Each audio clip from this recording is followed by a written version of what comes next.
there is no shame anymore.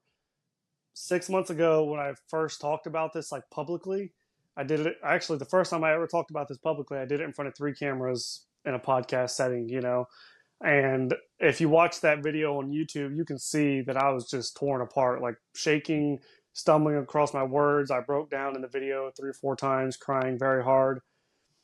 There was a lot of pain that I had to get out of my body. And now that I've talked about it so many times, I'm good. Like, it's Hmm. not a big deal. It's almost like you've done something wrong and you have this guilty conscience, right?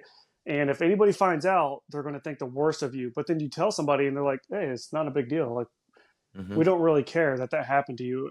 Not in a bad way, but like my friends, for example, they don't care that that happened to 10-year-old Seth. They just know Seth today. Like, and as a matter of fact, they have a little bit more respect for me because of what I went through and the person that I am today. So now I don't have the shame, but before I talked about it, yes, I didn't want to tell anybody. But as soon as you speak it out loud into the universe, it's gone. Like the shame Hmm. just dissipates. It's gone. So it's really helped me speaking on it.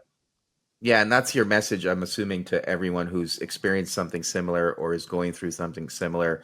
And that's, I think, the idea with anxiety too, right? We create this notion in our head that it's this worst case scenario,